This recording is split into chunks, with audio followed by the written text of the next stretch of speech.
গোবিন্দ ভৱন গীতাসত্ৰৰ কেন্দ্ৰীয় দ্বিবাৰ্ষিক অধিৱেশন এই মৰিগাঁৱত আৰু আজি আহি এই গীতাসত্ৰৰ বাৰ্ষিক অধিৱেশনত উপস্থিত থাকি ভকতবৃন্দক লগ পালোঁ।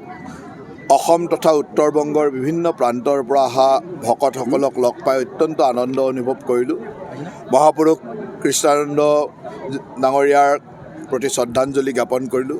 এগৰাকী মহাপুৰুষে যি ধৰণে গোবিন্দ ভৱন গীতাসত্ৰৰ মাজেৰে সাধাৰণ ৰাইজক বিশেষকৈ জনজাতীয় লোকসকলৰ মাজত কৃষ্ণ ধৰ্ম বা একশৰণ নাম ধৰ্মৰ প্ৰচাৰ কৰাৰ চেষ্টা কৰিছিল আৰু যিধৰণে মানুহক মানসিক আনন্দ দিয়াৰ চেষ্টা কৰিছিল সি সঁচাকৈ প্ৰশংসনীয়। আৰু সেই সময়ত সমাজ ব্যৱস্থাত পিছ পৰি থকা বিশেষকৈ জনজাতীয় অঞ্চলসমূহত তেখেতে গৈ সত্ৰ প্ৰতিষ্ঠা কৰা আৰু সাধাৰণ মানুহৰ লগত কাম কৰাৰ যি প্ৰয়াস কৰিছিল সি সঁচাকৈ এক প্ৰশংসনীয় পদক্ষেপ আছিল। আৰু আজিৰ এই পবিত্ৰ দিনত তেখেতৰ প্ৰতি শ্ৰদ্ধাঞ্জলি জনাইছোঁ আৰু আশা ৰাখিছোঁ যে তেখেতৰ দিশ দৰ্শনেৰে আমিও যাতে ভৱিষ্যতৰ দিনত কাম কৰি যাব পাৰোঁ। ছাৰ, আৰু এটা অন্য প্ৰসংগত কৈছোঁ যে 5জন ইউটিউবাৰ আপোনালোকে অসম চৰকাৰে গোচৰ ৰুজু কৰিছে, তেওঁলোকক ক্ৰাইম ব্ৰাঞ্চৰ দল দিল্লীলৈ গৈছে। কথাটো এইটোৱে, কিছুমান আছে চাওক, কথাটো এইটোৱে যে আইনৰ দোষত যিসকল দোষী সি ইউটিউবাৰেই হওক অন্যান্য ব্যৱস্থাতে থাকক, আইনে তাৰ ব্যৱস্থা ল'বই। আৰু এইটো ঠিক আপোনালোকে দেখিছে যে ছ'চিয়েল মিডিয়াৰ ব্যৱস্থাটোৱে বিশেষকৈ এই ধৰণৰ কিছুমান ব্যৱস্থাত যথেষ্ট সামাজিকভাৱে ক্ষতি হোৱা কাম আমি দেখিবলৈ পাইছোঁ। আৰু সমাজখন ঠিক কৰিব লাগিলেতো এনেকুৱা ক্ষেত্ৰত কিছু চৰকাৰখন কঠোৰ হ'ব লাগিব। অসমত এনেকুৱা হ'ব নেকি? অসমৰ কিছুমান আছে সমাজ যোনে নষ্ট কৰিব খোজে তাৰ বিৰুদ্ধে কাম কৰাটো চৰকাৰৰ দায়িত্ব, সেইটো কৰিব লাগিব।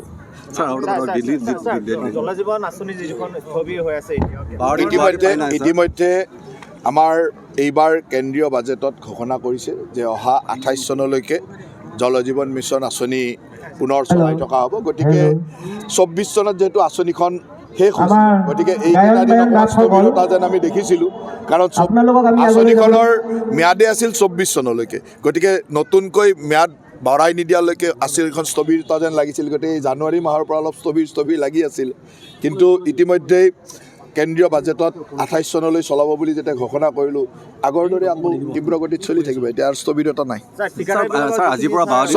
চব টকা পইচা পাই থাকিব, চিন্তা কৰিব লগা নাই এতিয়া। কাৰণ কথাটো আছিল যে 2024 চনৰ ভিতৰত ভাৰতবৰ্ষত জল জীৱন আঁচনিখন যেতিয়া আহিছিল 24 চনে ডিচেম্বৰ মাহটো শেষ আছিলে।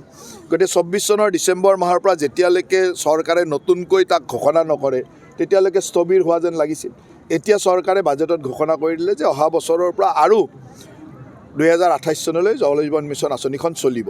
গতিকে ইয়াত আৰু চিন্তা কৰিব লগা নাই, সেই আগৰ দৰে চলি থাকিব। ছাৰ, দিল্লীত আপোনালোকৰ বিৰোধী ঐক্যমঞ্চই যেতিয়া আপোনালোকে বিজেপি দখল কৰিলে, বিৰোধী ঐক্যমঞ্চ এতিয়া আকৌ একত্ৰিত হোৱা এটা হেৰি হৈছে, তাৰপিছত আপোনালোকৰ কিবা অসুবিধা হ'ব?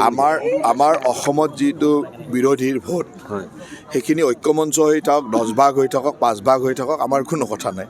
আমাৰ যিখিনি সমৰ্থক, আমাক যোনে ভাল পায় আমাৰ লগতে আছে।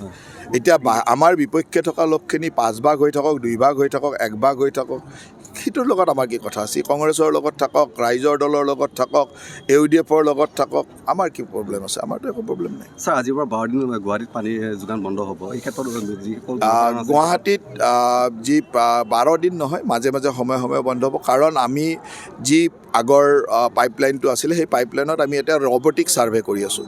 ৰবটিক ছাৰ্ভে কৰি থকাৰ কাৰণে আমি পানীৰ সেৱাটো বন্ধ কৰি ছাৰ্ভে কৰোঁ। কাৰণ কিছুমান অঞ্চলত আপোনালোকে বাতৰি প্ৰকাশ কৰি থাকে, কাৰণ সেইবিলাকতো আমি বনোৱা নাছিলে, বহুত আগত কংগ্ৰেছ চৰকাৰৰ দিনতে হোৱা মেক্সিমাম।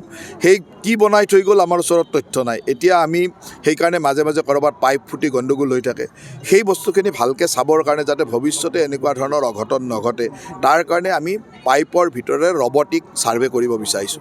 আৰু ৰবটিক ছাৰ্ভে কৰাৰ সময়ত পানী যোগানটো বন্ধ থাকিব। গতিকে ৰবটিক ছাৰ্ভেটো হৈ গ'লে আমি ভৱিষ্যতৰ দিনত আৰু কোনো দুৰ্ঘটনা নোহোৱাকৈ আমি ৰাখিব পাৰিম বুলি আমাৰ বিশ্বাস। আৰু সেইটো IIT গুৱাহাটীয়ে আমাক এটা এডভাইচ দিছিলে, আৰু IIT গুৱাহাটীৰ এডভাইচ মতে আমি কামখিনি কৰিছোঁ। ছাৰ, এতিয়াও বহু গাঁও আছে, এতিয়াও জল জীৱন মিছনৰ 2028 লৈকে যেতিয়া জল জীৱন চলিব, চিন্তা কৰিব নালাগে, এতিয়া হৈ যাব।